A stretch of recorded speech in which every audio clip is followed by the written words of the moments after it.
एक बार जरा ये सोचिए, आप अपने परिवार के साथ एक घर में शिफ्ट होते हैं। वो घर आपने बहुत मेहनत करके और बहुत पैसे जोड़ के खरीदा है। इससे पहले आप किराए के घर में रहते थे। आपके साथ आपके परिवार में आपके माँ बाप और आपकी एक छोटी बहन है। फिर आपको पता चलता है जिस घर में आप शिफ्ट हुए हैं उस घर में आप चारों के अलावा कोई पांचवा भी है जिसको आप देख नहीं सकते पर महसूस कर सकते हैं। आप समझ गए होंगे मैं किसके बारे में बात कर रहा हूँ। कुछ ऐसा ही हुआ है आज के जिनकी कहानी है उनके साथ। उनका नाम है अजय कोहली और वो दिल्ली के रहने वाले हैं। तो बिना किसी देरी के कहानी शुरू करते हैं। नमस्कार दोस्तों, मेरा नाम है श्रेय और आप देख रहे हैं श्रेय हॉरर शो। आज की जो ये कहानी है ये दिल्ली में रहने वाले अजय कोहली जी की है और उनके परिवार की। उनके परिवार में उनके अलावा 3 लोग थे, उनके माँ बाप और उनकी एक छोटी बहन। ये कहानी है उनके एक नया घर लेने की, उसमें शिफ्ट होने की और कुछ महसूस करने की। वो कुछ सालों से किराए के घर में रह रहे थे और कॉरपोरेट जॉब करते थे। फिर कुछ साल उन्होंने पैसे जमा किए और अपना एक नया घर लेने का सोचा। वो बात उन्होंने अपने माँ बाप से बताई और उनके माँ बाप भी राजी हो गए और उन्होंने घर ढूंढना शुरू कर दिया। पर दिल्ली में घर बहुत महंगे थे, उनके बजट से बाहर ही जा रहा था और जो घर मिल रहे थे बहुत छोटे थे और कोई अच्छे इलाके में नहीं थे। फिर कुछ दिन घर ढूंढने के बाद उन्हें एक अच्छे से पॉश इलाके में एक घर मिलता है जो पुराने जमाने की, अंग्रेजों के जमाने की हवेलियां थी, उनमें से एक घर था।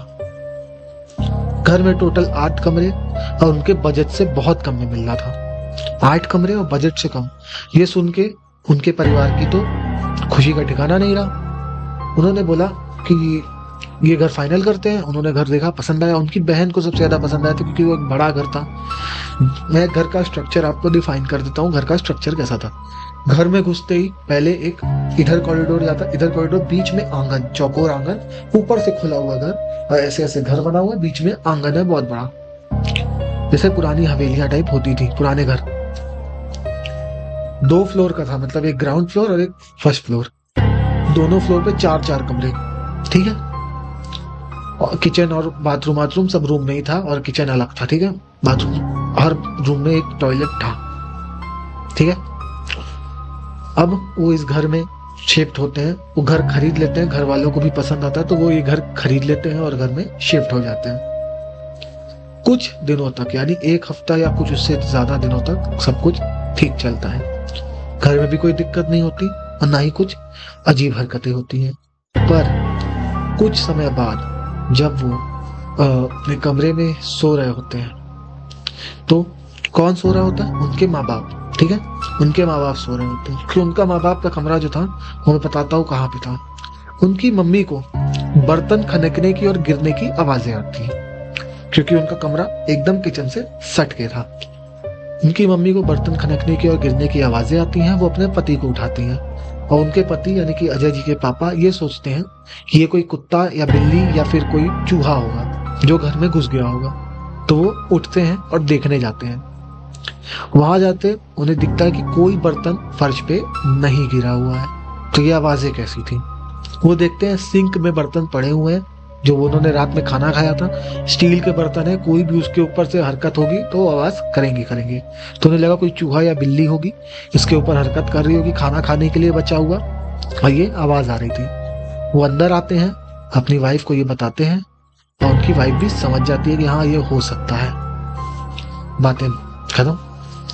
कुछ ही देर बाद उसी रात में उनकी बेटी दौड़ के रोते हुए उनके पास आती है कि और बोलती है मैंने वहां पे वो देखा, वहां पे ये था, ये मैं हाफ रही थी। उनके माँ बाप उसको पानी देते हैं और शांत कराते हैं और पूछते हैं आराम से बताओ क्या हुआ था। तो वो बताती है कि मेरे कमरे के बाहर से बहुत चलने की आवाजें आ रही थी। कोई नंगे पैर चल रहा हो तो बाहर निकलती है और देखती है तो वहां कोई नहीं था, लेकिन आंगन के कॉरिडोर का जो आंगन था उधर कोने में उसे एक काली सी परछाई दिखती है जिसे देख के वो खूब डर जाती है। और दौड़ते हुए रोते हुए माँ बाप के कमरे में आ जाती है। उसके माँ बाप उसे सांत्वना देते हैं और अपने साथ ही सुला लेते हैं। ये रात निकल जाती है। अगले दिन इस बारे में कोई बात नहीं करता। अगली रात फिर बताता हूँ क्या होता है।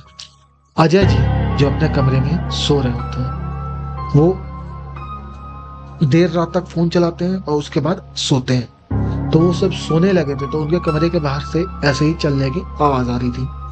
वो उठते हैं और देखने जाते हैं कि उन्हें लगा कि उनके माँ बाप या उनकी बहन में से कोई है। वो उठते हैं और अपने माँ बाप के कमरे में देखते हैं तो वो आराम से सो रहे होते हैं।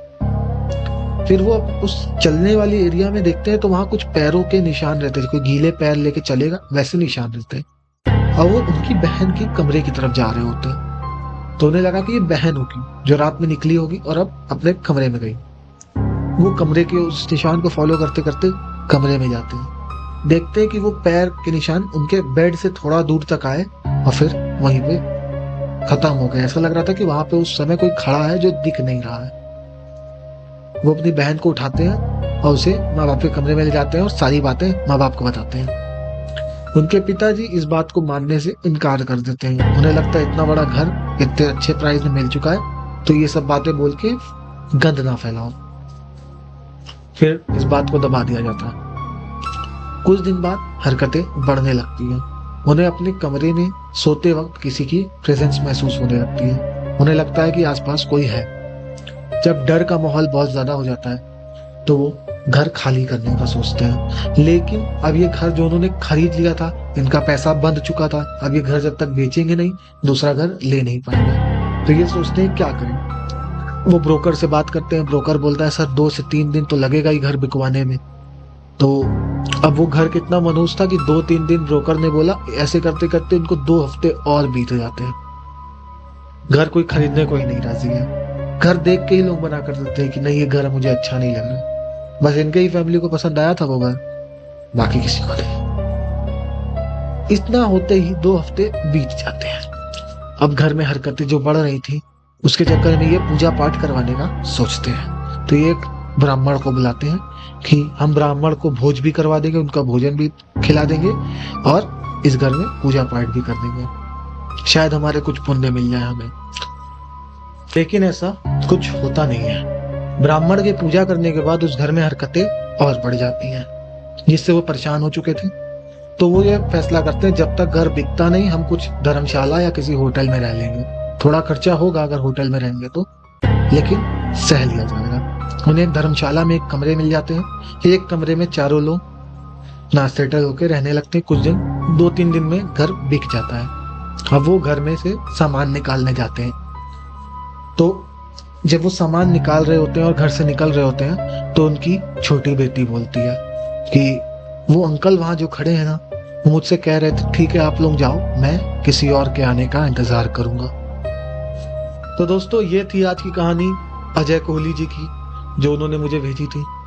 अगर आपके पास भी कोई कहानी हो तो कमेंट्स में लिख दीजिएगा या फिर मैं इंस्टाग्राम का लिंक डिस्क्रिप्शन में दे रहा हूँ, उस पर भेज दीजिएगा। तब तक के लिए इस वीडियो को मैं यही खत्म करता हूँ। इस चैनल को सब्सक्राइब कीजिए, वीडियो को लाइक कीजिए, अपनी राय कमेंट में बताइएगा।